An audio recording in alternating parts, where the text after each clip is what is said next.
It's noon on the West Coast, 3 o'clock at the White House, where we're now expecting to hear from the press secretary in about half an hour. They moved it from 3 o'clock Eastern to 3:30 with fresh reaction from some of today's biggest news.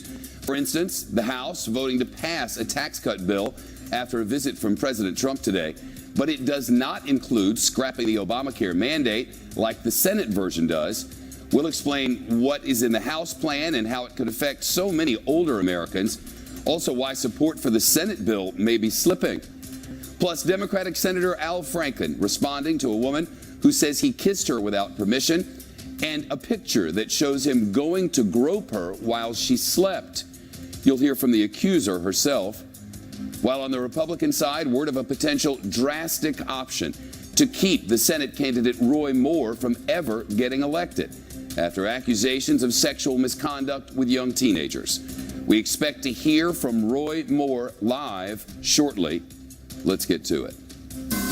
Breaking news. Shepard Smith reporting live from the Fox News deck. And good Thursday afternoon from the Fox News deck. The breaking news, a live look at the White House briefing room. The press secretary, Sarah Sanders, set to take questions in this hour after House Republicans passed a bill to make the biggest changes to our nation's tax code in some 3 decades. The vote, 227 to 205. 13 Republicans voted against their own party's plan. Not one Democrat voted in favor. President Trump visited Capitol Hill earlier today to meet with Republican lawmakers ahead of the vote. The legislation the House just passed would affect nearly every American household and business owner. Here's what's in it. The House bill reduces the number of tax brackets from 7 to 5. 0%, 12%, 25%, 35%, and a top rate for the highest earners at 39.6%. Also important, what's not in this bill. There is no repeal of the individual mandate of the Affordable Care Act. The Senate bill would scrap the Obamacare requirement that nearly all Americans have to buy health insurance or pay a penalty. House Republicans got rid of the deduction for state and local taxes, or SALT, despite opposition from some lawmakers in high-tax states, including New York, New Jersey, and California. The House measure does allow the deduction of up to $10,000 in property taxes. So what's the overall effect? What would this bill do if enacted into law as is? Well, it would raise taxes on about 36 million Americans, according to the Joint Committee on Taxation. That's the nonpartisan group that analyzes bills before members vote. Here's the House Speaker Paul Ryan celebrating with Republicans after today's vote. I've got to say, this is nothing short of extraordinary. This country has not rewritten its tax code since 1986. The powers of the status quo in this town are so strong, yet 227 men and women of this Congress broke through that today. That is powerful. Well, before the vote, the House Minority Leader Nancy Pelosi called the Republican House bill a scam, and she invited Republicans to negotiate with Democrats. This isn't tax reform. It's not even a tax cut. It's a tax scam. Why don't we go to the table, has been done in the past, in a bipartisan way, sit down, and listen to testimony as to what works and what doesn't work. Well, as House Republicans celebrate a win today on taxes, another measure is still making its way through the Senate and is by no means a done deal. Just yesterday, the Republican senator from Wisconsin, Ron Johnson, announced that he does not support the bill.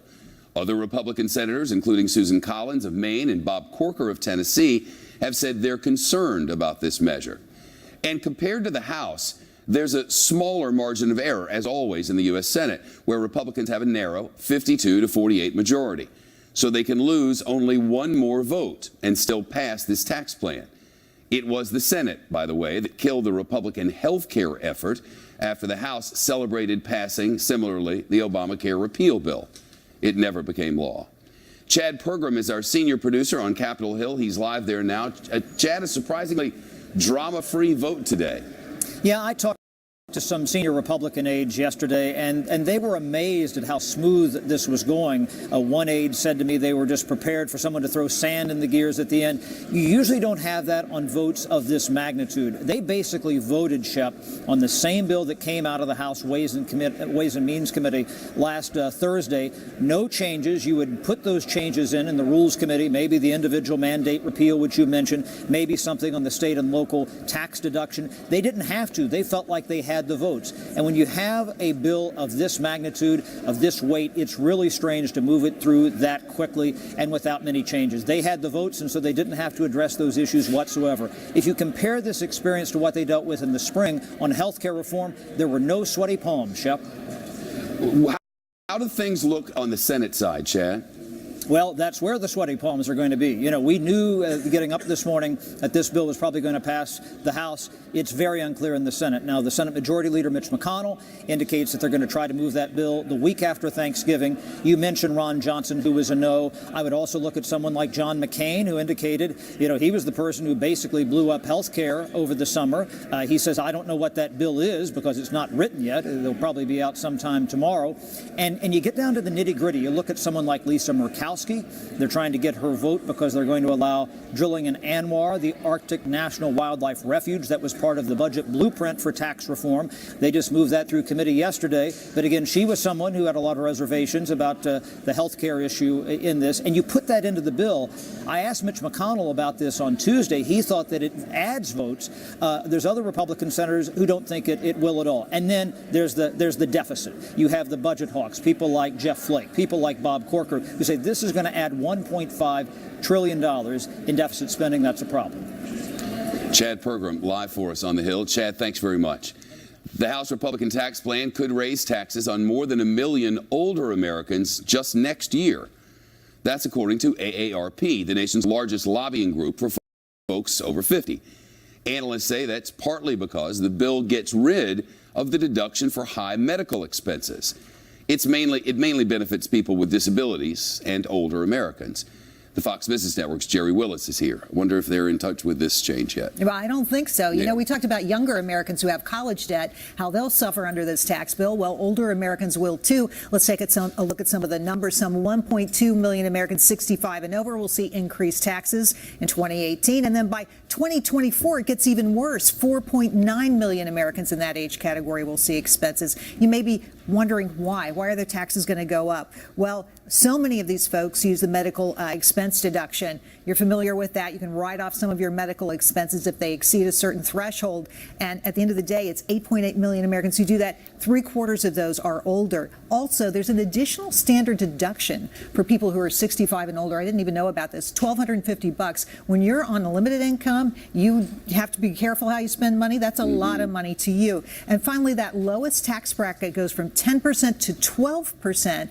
That's more money out of their pocket. And I got to tell you, that's really meaningful if you're counting every penny and dime. Do we know details? How will that play out for lower income Americans? So what's really interesting about this and why it's been so hard to talk about and understand is that it plays out over 10 years, right, through 2027. And when you look at by a tax bracket, how this plays out, what you find is that in early years, lower income Americans get a really good deal. Their taxes actually go down. But the further you get into this tax plan, the more that turns around till by the end in 2027, these folks are seeing higher taxes. They're paying higher taxes. And overall, over the 10-year period, the net average is higher taxes.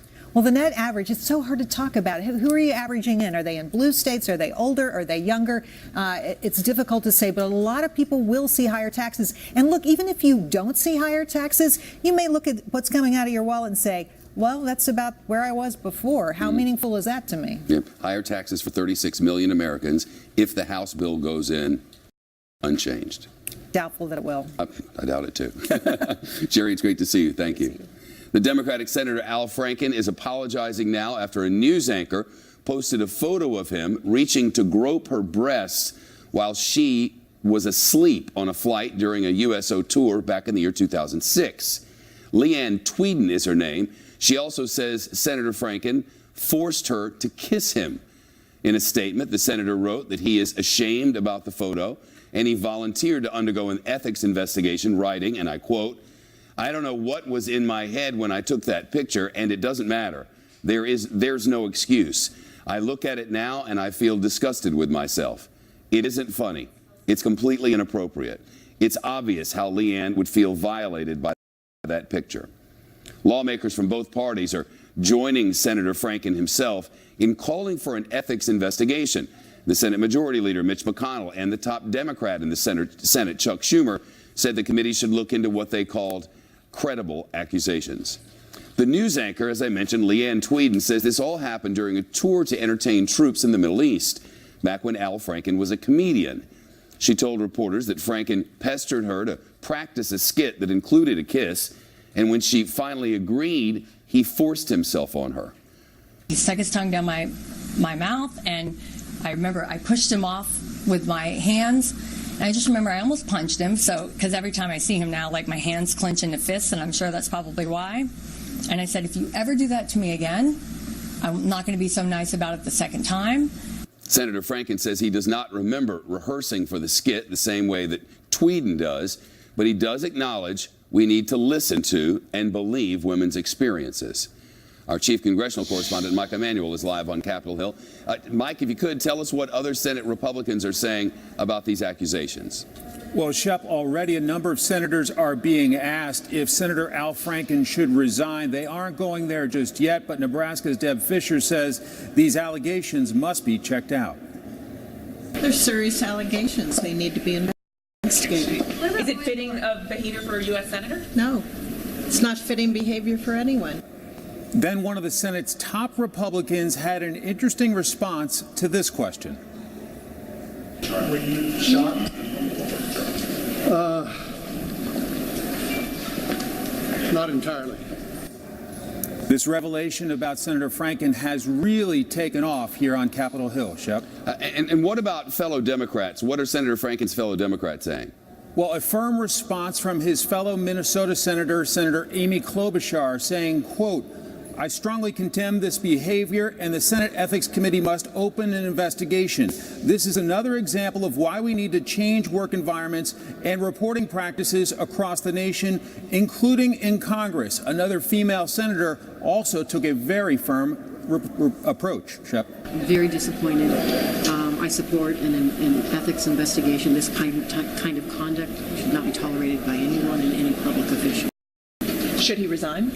You know, that's something I think we're going to have to wait to see how it plays out on the ethics investigation. A big problem for Senator Franken has been that photograph that we've been showing. A number of female senators have told me today they just can't get past that visual. Shep. Mike Emanuel at the Rotunda on Capitol Hill, thanks. Two more women are accusing the Republican Senate candidate Roy Moore of pursuing them when they were working at the mall, while a third woman says Moore groped her at his office. Moore has denied accusations of sexual misconduct with teenagers, and he's refusing to quit the Senate race in Alabama. He's also set to speak at a meeting of religious leaders in a matter of moments. We're live in Birmingham for live coverage of Roy Moore, and we're waiting for the White House briefing to begin on Fox News Channel on this Thursday afternoon.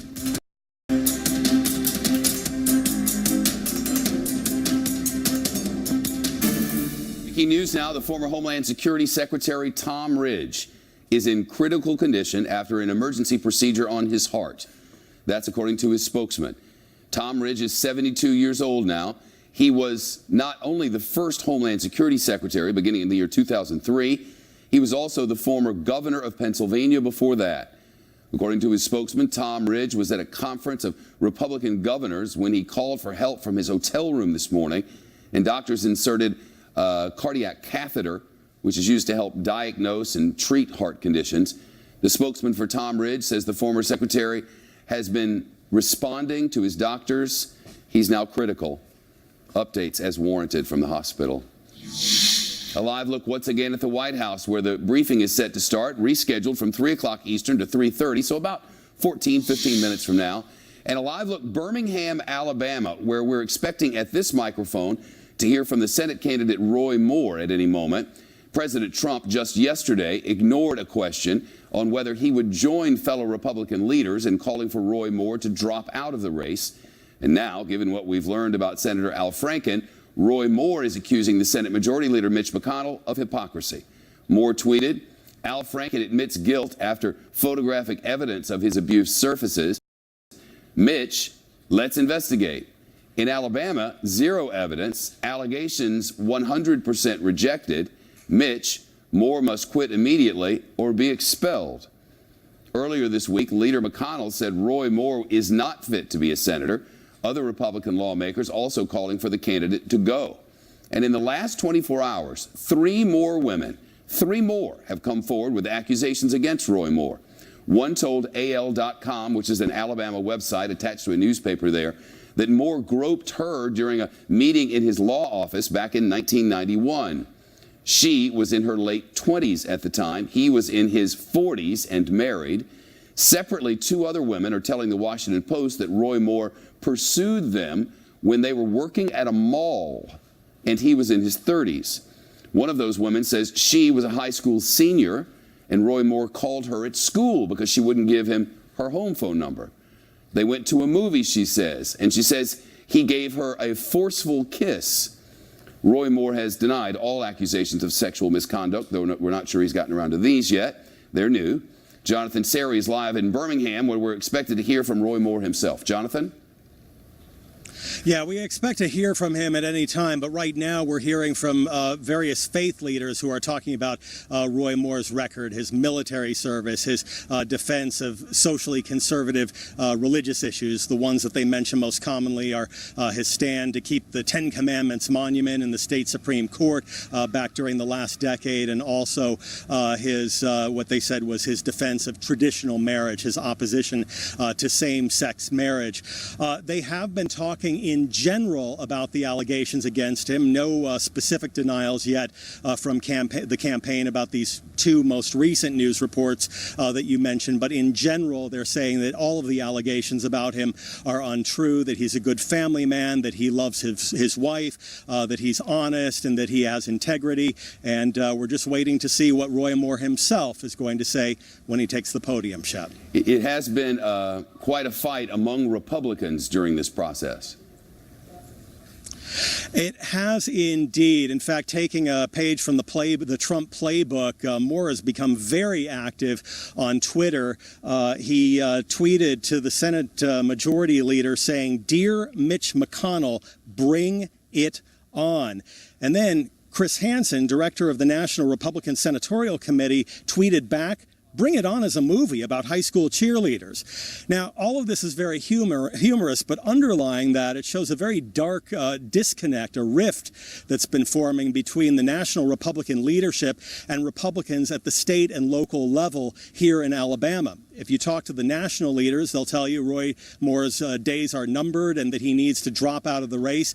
If you talk to many Republicans in Alabama, not all, but many of them, they'll say that Roy Moore is their best hope for cleaning up and shaking up things in Washington, Shep. Jonathan Seri live in Birmingham. And again, Roy Moore is to speak at the microphones in just a matter of minutes. We don't have a particular schedule, but we're led to believe that he will replace this lady or future speakers at this microphone shortly.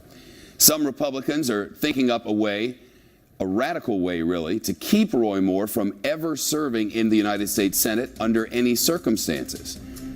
Okay, that's according to our next guest, who says it would require the currently serving senator from Alabama to resign right now. How that would work, plus the fallout over the harassment allegations against Senator Al Franken, as we await the White House briefing, which we will watch live to see if White House weighs in on the sexual harassment scandals. A lot of news breaking. We'll have it for you. Stay with us. For Senate election stickers on them are speaking on this matter, and Roy Moore is expected to speak at any moment. We'll go there live when it happens. The top Republican in the Senate, the Majority Leader, Mitch McConnell, has said that he's looking at all of the options to keep Roy Moore out of the Senate. And one of the options he is reportedly considering is having the current senator from Alabama, Luther Strange, resign. That would trigger a new special election. Politico reports the Majority Leader McConnell and his top advisors are discussing that drastic plan and trying to decide whether it's even possible. Josh Gerstein is senior reporter for Politico and live in their newsroom in D.C. for us. This isn't one I had heard about until today. I know that Mitch McConnell and his aides are talking about it. What would it entail? So the idea would be to have Luther Strange, who is the temporary senator who replaced Jeff Sessions when he became Attorney General in February, have Strange resign. The notion, as you say, is that that would create a new vacancy. The governor, Kay Ivey, the governor of Alabama, could then declare a new special election, and that would give Republicans essentially time to get their act together to select a new nominee and perhaps have a chance of righting some of these problems they've got into with Moore over the last few weeks. So if the current senator resigns, this runoff would no longer be necessary? They would begin a whole new process and just pretend like that never happened? Right. They would try to do an entirely new election from the ground up. This faces several challenges, though. One is legally, the 17th Amendment to the Constitution. The wording seems to suggest that there's actually a vacancy in the Alabama Senate seat right now. That's the one that Strange is temporarily filling. And if he were to step aside or pass away or be unable to fulfill his duties, it's not clear that would create a new vacancy.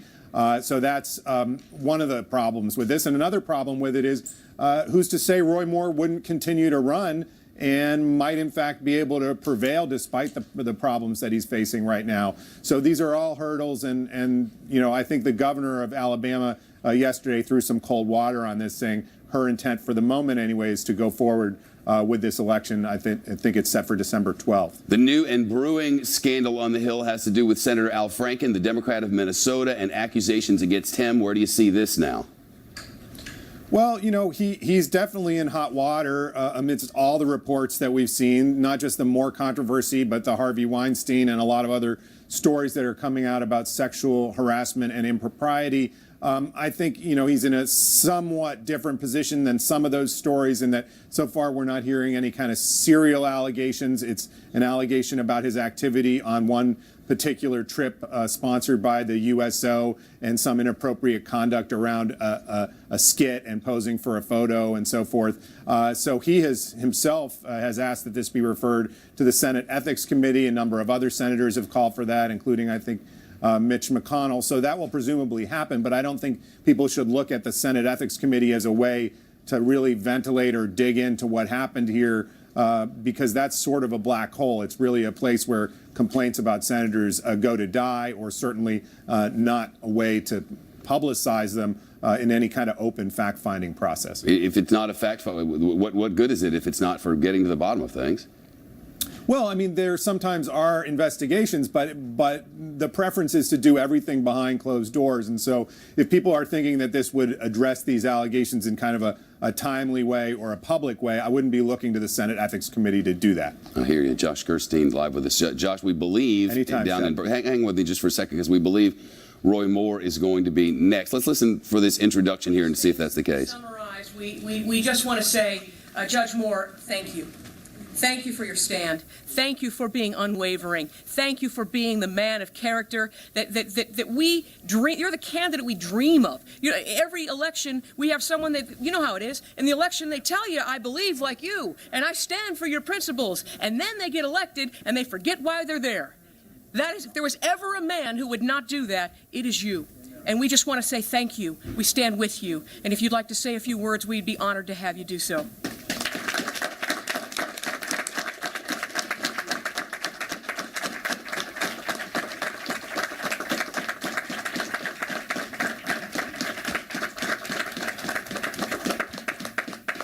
Thank you very much, Janet. It's indeed an honor. When I look at this group of people behind me, I won't repeat their names, but I've known many of them through the years, some 10 years ago, some 20, some 30, and some 40, but some 40 are gone. Many of them have lost their jobs. They've lost their positions. They've suffered imprisonment, jail time. They've been fined. They've suffered persecution. And some are gone, like Mr. Shifley, who I dearly loved and respect her. But you know, they all have one thing in common, which reminds me of a story. When I first got into politics, they said in the court system, They said 3 things you have to have for be a good candidate. That's honesty, dedication, and experience. So I went to a seasoned old judge and told him that, and he said, Roy, he said, that's not really correct. He says, you don't need honesty, dedication, and experience. What you need to do is have eyeglasses. It shows people that you study a lot and read a lot, and I've come to where I have to have glasses when it's close range now. And he says the next thing is you have to have graying hair or thinning hair. Well, as you can see, mine's been going for a while, and he said you have to have that to show your age. So you have to be studied and be of an age proper. And then he said, then you have to have one other thing. I said, what's that, Judge? He said, you have to have hemorrhoids. And I said, Judge, I don't understand that. I don't have hemorrhoids. He said, well, you have to have hemorrhoids. And I said, why? He said, well, it gives you a concerned look. I think the one thing that drives these people to come from places all across our country, from California and Texas and Ohio and Maryland and Pennsylvania, New York, Florida, Illinois, the one thing we have in common is a concern for our country and concern for our future. I want to thank every one of them individually. It's been a great honor. It's been a great encouragement to hear them. They know what they're talking about, I think. They know that this country faces rough times ahead if we don't go back to the one upon whom it is founded. I thank all of you who have come to support me in this campaign. I sincerely appreciate your support and look forward to serving the United States Senate. One thing I would like to see happen in our country is unity.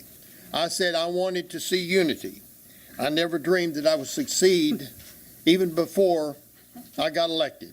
But I have unified the Democrats and the Republicans in fighting against me because they don't want me there. As you know, the Washington Post has brought some scurrilous, false charges, not charges, allegations, which I have emphatically denied time and time again. They're not only untrue, but they have no evidence to support them. 2 of the speakers up here said words that I caught. One said unsubstantiated, and another said unproven. Another said they were fake. All of that is true. And the Washington Post is certainly not evidence. What I want to do in this campaign is very simple, is get back to the issues which some are avoiding addressing.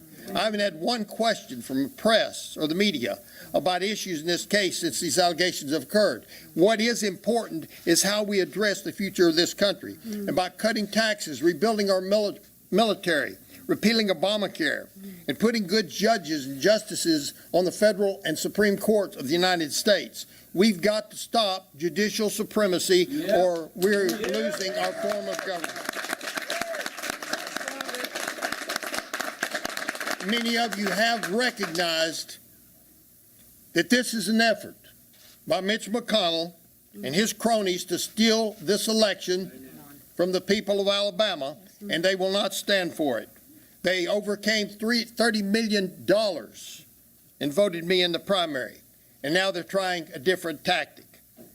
They even, the other day we got a call from one big magazine that you all recognize if I say the name. I don't want to say it. They got a call and said, asked me to step down from the campaign. Well, I want to tell you who needs to step down. That's right. That's Mitch McConnell.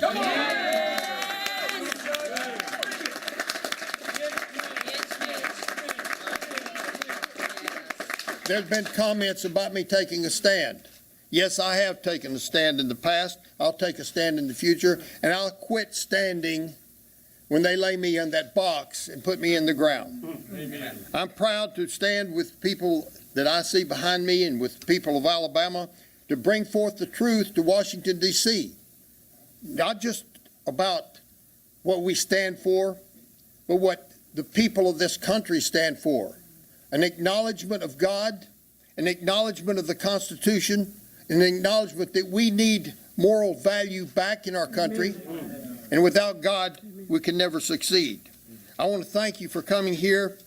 I want to close with just saying, may God bless you, bless the state of Alabama, and the United States of America. Thank you. Judge Roy Moore speaking in Birmingham following a group of supporters. Josh Gerstein, the Politico reporter. The war between this man and Mitch McConnell has been raging and continues.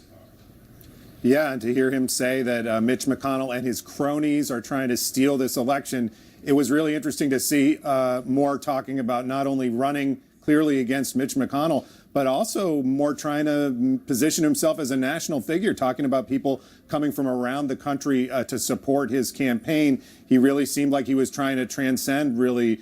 We didn't have a lot of discussion about Alabama there in that speech. I think Moore fancies himself as a standard bearer for some segment of the population and some segment of the Republican Party. Josh, it's nice to talk to you again. Thanks. Okay, Shep. John Bussey's here, associate editor of the Wall Street Journal, with which this network shares common ownership. He's also a Fox News contributor. This is perilous ground for Republicans. Yeah, it is. You have Roy Moore talking about the need for a return to God, country, and moral values. And the Republicans are looking at this and saying, come again? Where are you now in your thinking that this is, first, could be a tough election for him, and second, on the other end of that election, if it is successful for him, he does face Mitch McConnell, who says, first thing we're going to do is open an ethics investigation on you. This reporting that there is active consideration of the following scenario. The current sitting senator in Alabama, who is an interim, resigns, and they hold a whole new election.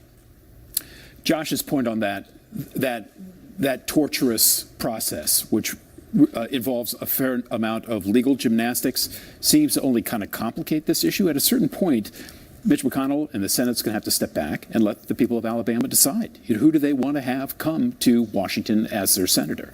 And then at that stage, the legal process, if Mitch McConnell and the Republicans wish to pursue it, can click into place. But to try to undercut the possibility of an election beforehand seems fraught in its own way, and I would imagine would elicit a lot of legal challenges. There are a couple of other things brewing in Washington. Al Franken, and not the least of them, Al Franken facing accusations from one woman regarding sexual impropriety, and from another, but that's really more about an argument than anything else. Where does that stand, and how do the two fit together in this world where we find ourselves? Yeah, I mean, Franken, this happened before he became a senator, but it doesn't matter, right? It was a couple of years before he became a senator. And he has, contrary to Roy Moore, come out and said, look, this happened. There's a photograph of me groping or making it look like I'm groping. I don't remember the scene of the kissing the way she remembers it, but if you listen to her recitation of it, it is pretty compelling. And she said he said she's to be believed. Yeah, and it's pretty. He does say that, and it's pretty graphic as well. There's going to be an investigation of Franken. He has apologized. It's quite a difference from the situation with Roy Moore in that regard, but it's again one of the same. The problems within the Congress, as in business, of sexual harassment. Senator Klobuchar of Minnesota has already sort of introduced policies that would cause the Senate and the Congress to look again at how it behaves. And Franken's going to be subject to that. Our friend Bill Kristol, Weekly Standard, on Twitter from about 40 minutes ago says this: the Al Franken story is attention-grabbing, but I think the secret house sex harassment settlements authorized by whom, using what legal and fact-finding processes, known to whom else, have the potential to be more explosive. And have there been similar cases in the United States Senate? What do we have for reporting on this matter? We're at the beginning of that. Yeah, very beginning. And look, the Congress has had its own sexual scandals of one sort or another for a long time. But I think that the public at this stage, the tolerance of these things, which has never been very high, is even lower now. And that's after Harvey Weinstein. That's after the other sexual harassment. After Roger Ailes and many others. Exactly. The tolerance is lowering. This sort of frat house, frat boy kind of Al Franken behavior. The tolerance is getting to the point where there's a pretty clear line that you simply can't step across, and it's going to open up all sorts of re-looks at the behavior of Congress as well as behavior within business. While we wait for the White House press briefing to begin today, this tax plan that's come from the House, there is one undeniable, that is that 36 million people would have their taxes go up. And the two sides are fighting over whether this thing is really better for the very rich. It's very hard to explain. We do know that rich people are going to get a break. We do know that some poor people will pay more.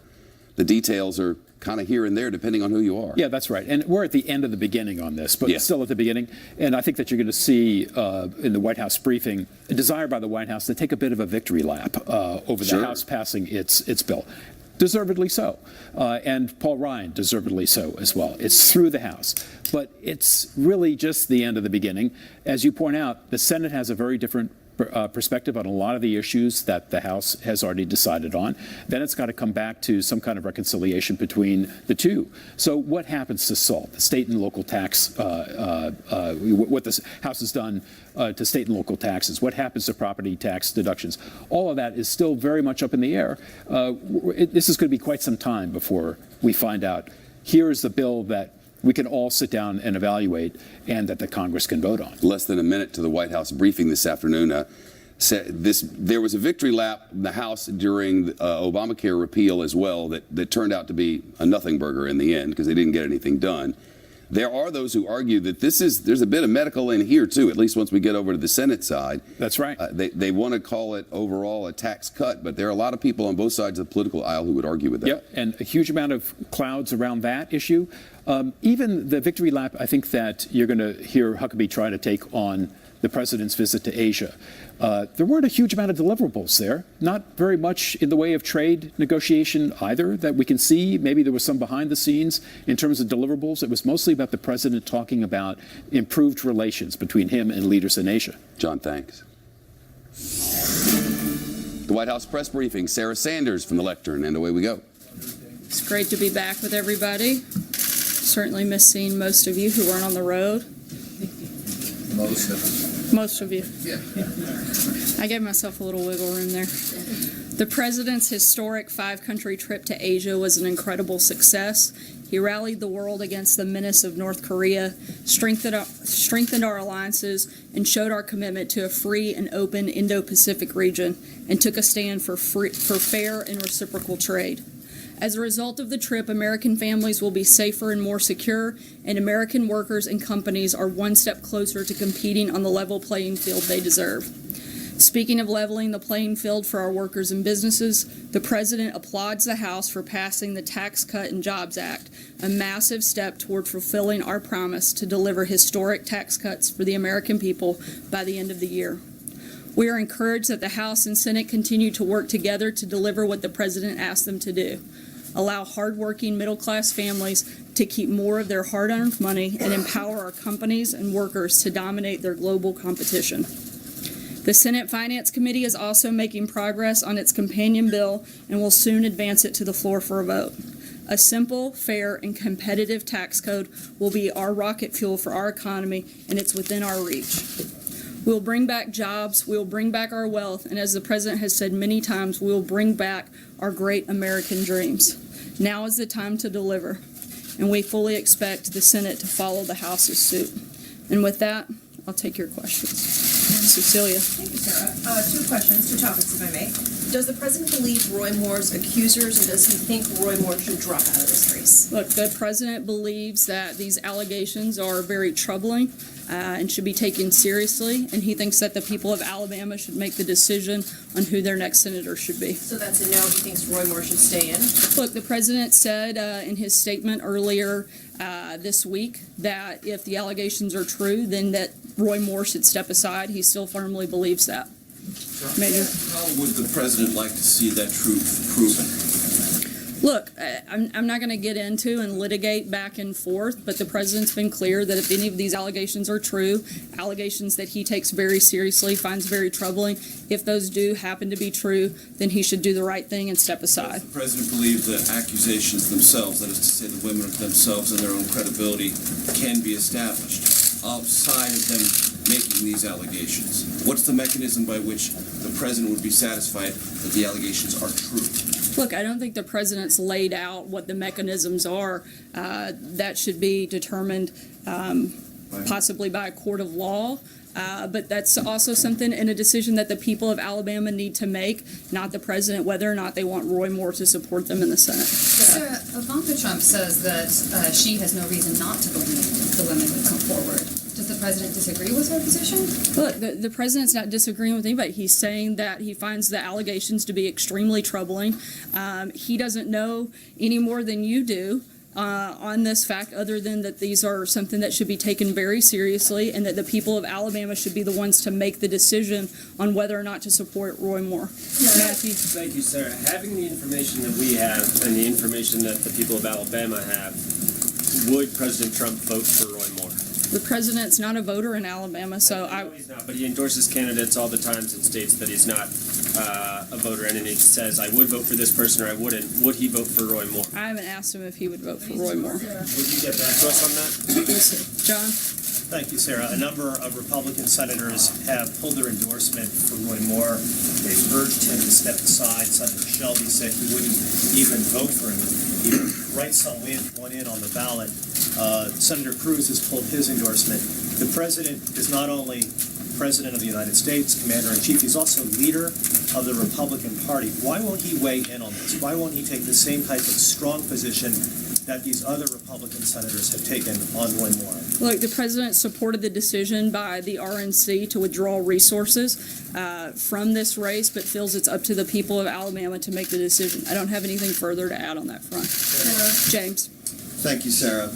I don't mean by asking about this to suggest it's necessarily the most important thing facing the country right now, but it happens to be my story assignment for the day. You say that the president finds these allegations against Mr. Moore, Judge Moore, to be very troubling, extremely troubling, etc. As we all know, the president faced a number of similar allegations, or somewhat similar allegations, during the course of the campaign, and he vigorously denied them. But I wonder what you would assert to be the difference between the two situations, such that on the face of things, we should find one set of allegations very troubling, and on the other, we shouldn't pay attention to them at all, or we should totally disbelieve them. Well, I think the president has certainly a lot more insight into what he personally did or didn't do, and he spoke out about that directly during the campaign, and I don't have anything further to add beyond that. Jeff? Sure, I'd like to ask you about two other topics. The tax bill passed by the House today. One of the things that the tax bill does is increase the deficit by $1.5 trillion. I know the White House has argued that that will be paid by growing the economy, but if the economy doesn't grow, how do you square that with the Republican view or general principle that the deficits are bad? And on a Right, I mean, I just disagree with the premise of the question. We do expect the economy to grow. We've seen that happen over the last 10 months, and we expect that to continue. But are you confident that the economy will grow consistently enough to cover these costs that otherwise would lead to a ballooning deficit? Yes, that's been part of our process and part of what we've laid out from the beginning. We expect this to be consistent, and that's certainly what we hope for. That's one of the reasons that the president continues to push for things like deregulation that have helped boost the economy. He's going to continue to push things that help do that and accomplish that, and we feel confident moving forward. Blake? Sarah, let me ask you about the tax bill as well. On the House side, they passed it today. The Senate side still has a ways to go. These are similar, but they are also different bills and plans. At this point, Does the president have a preference for the House or the Senate bill, and if so, which one? Right now, both bills achieve the president's priorities. That's been his focus. Tax cuts for middle-class families, simplifying the tax code, slashing tax for businesses of all sizes so they can grow, create jobs, raise wages for their workers, and compete in the global marketplace. He's laid out those priorities right now. Both of those pieces of legislation do that, and that's what he's been focused on throughout the process. You didn't say there repealing the Obamacare individual mandate. Is that a priority for the president as well? That's something the president obviously would love to see happen, but in terms of the big things that he laid out on the very front end of the principles for the tax reform package, it's those things I just laid out. Mara. Thank you very much. I have a question about the trip, but just first of all, does his endorsement of Moore still stand?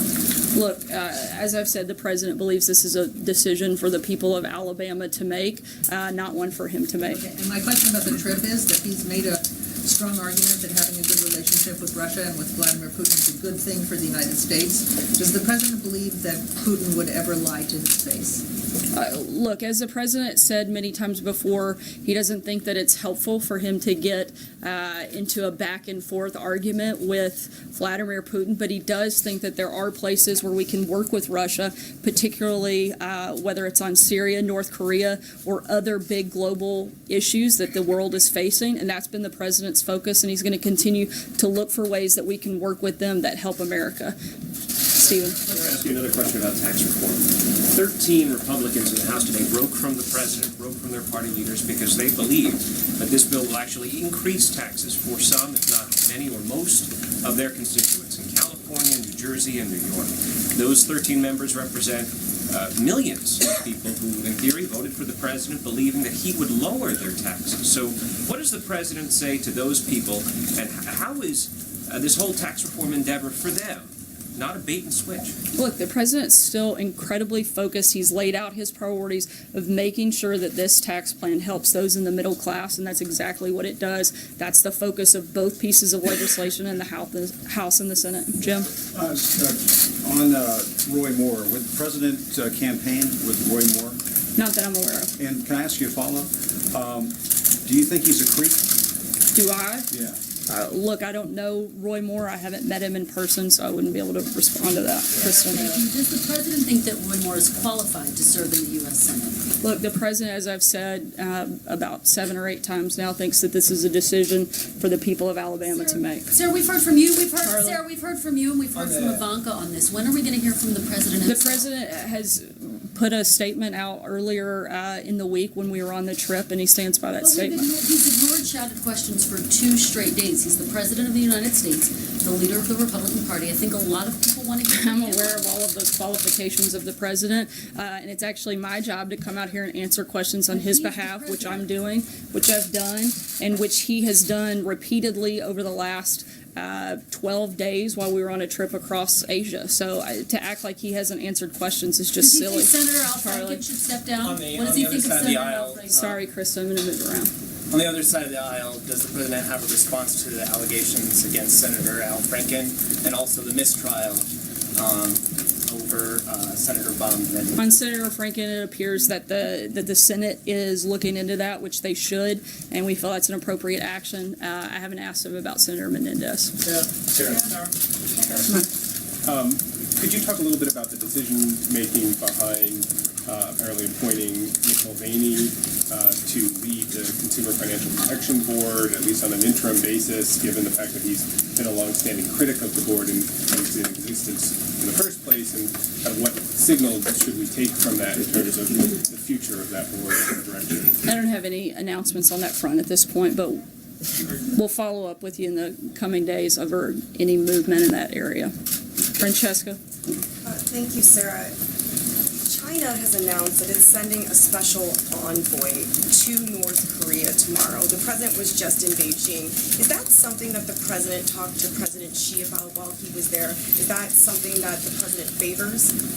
The president certainly favors China taking a greater role in putting maximum pressure on North Korea. This is one of the things that he and President Xi spoke extensively about over the course of our visit, and certainly any effort in order to denuclearize the peninsula there in North Korea, then China participating in that, the president certainly supports those efforts. Sorry, and I have another question about China and trade. Yesterday in his remarks, the president said that we can no longer tolerate unfair trading practices that steal American jobs, wealth, and intellectual property. The days of the United States being taken advantage of are over. He specifically mentioned China as he said all of those words. Does the president still believe that China is raping the U.S. economy?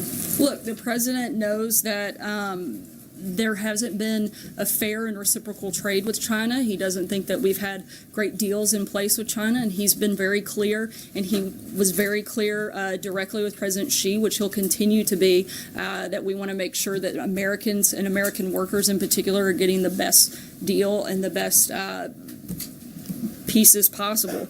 That was one of the reasons that he worked to secure massive deals of totaling over $250 billion while he was in China. He's going to continue to push for those types of efforts. Jordan? Thanks, Sarah.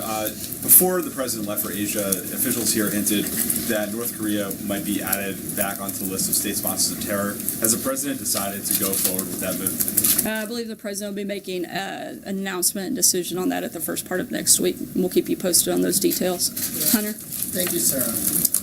The Fish and Wildlife Service is lifting a ban and will now allow elephant trophies imported from Zambia and Zimbabwe. President Trump has previously said he disagreed with big game hunting. Why does he want this ban lifted, and has he changed his view on the practice? Actually, there hasn't been an announcement that's been finalized on this front, but at this point I defer you to the Department of Interior. I did speak to them today. They said that they have a draft of what's going in the Federal Register tomorrow. So again, there hasn't been an announcement, and until that's done, I wouldn't consider anything final. So might change this? Again, I would defer you to the Department of Interior for the time being, and when we have an announcement on that front, we'll let you know. Thank you, Sarah. The Senate Judiciary Committee today sent a letter to Jared Kushner alleging that he did not provide all the information that he should have about his emails during the campaign, including emails regarding WikiLeaks. Do you acknowledge that Mr. Kushner has not been fully forthcoming? And then secondly, Donald Trump Jr. sent out all of his correspondence with WikiLeaks on his Twitter account. Do you acknowledge that the campaign was in touch with WikiLeaks during the campaign, and was the president aware that his son was corresponding with WikiLeaks? On the first question, Jared's attorney will be putting out a statement momentarily. If that hasn't happened yet, it'll probably happen here within the next half hour or so, so I would refer you to that. In terms of any other questions dealing with the campaign, I'd refer you to the campaign. Deborah? Thank you, Sarah. After the House passed the GOP health care law, you had a celebration in the Rose Garden. I'm assuming there's not going to be a celebration today about the tax bill.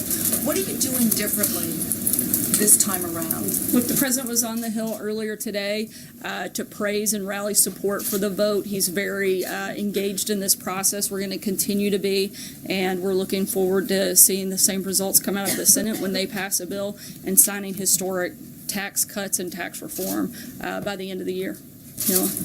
Yes, you talked about the tax bill in terms of fulfilling the promise to middle-class people that the president made during the campaign and afterward. Why does the president support a bill, though, where the individual tax rates the cuts will expire at the end of 2025, but the corporate rates will never expire, going down from 35 to 20? Look, the president laid out his principles. That's what we've said all along.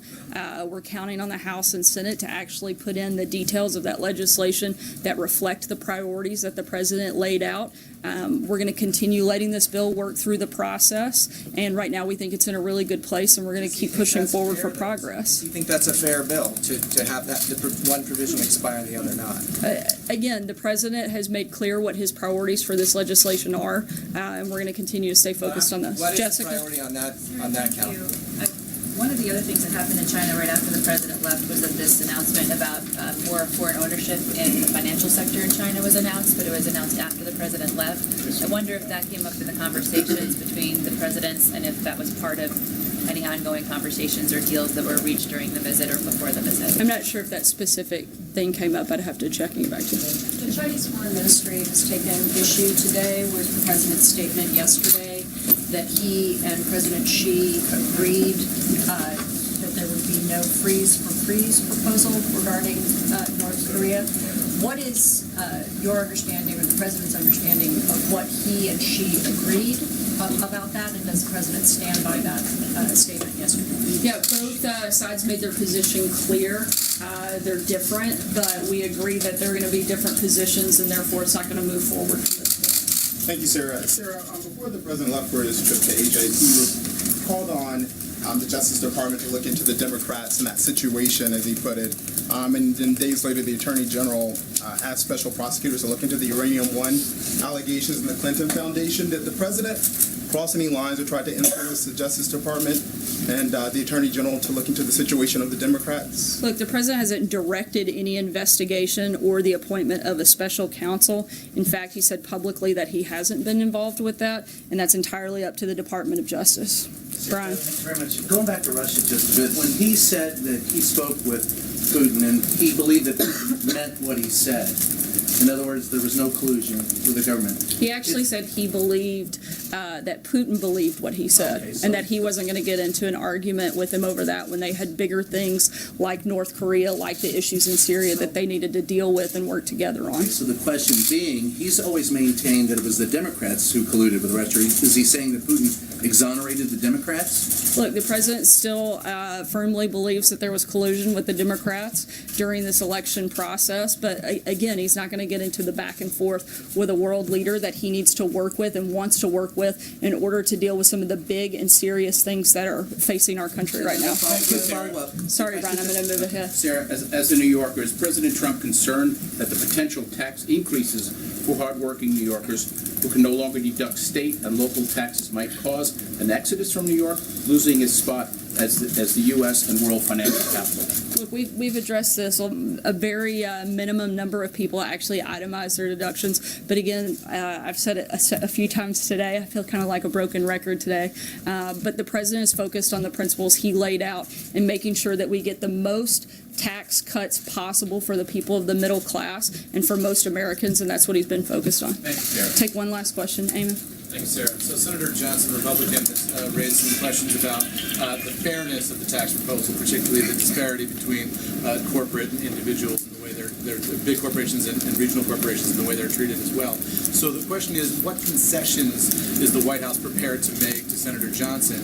And if you do make concessions to him, are you worried that other Republicans will demand their own concessions on issues of importance to them, and you'll have just a revolving door of senators who want something from you in this bill? I think that's something for the members of the Senate to work through. Certainly not something the president is getting into the necessarily the back and forth of that conversation at this point in time. Again, he spoke with Senator Johnson. He supports the priorities. He wants to work with members of the Senate to bring them together to make sure that we pass historic tax cuts and tax reform. Did you offer Senator Johnson anything when they spoke? No, but he did encourage him to get on board and support the tax reform package. Thanks so much, guys. We'll be around the rest of the afternoon.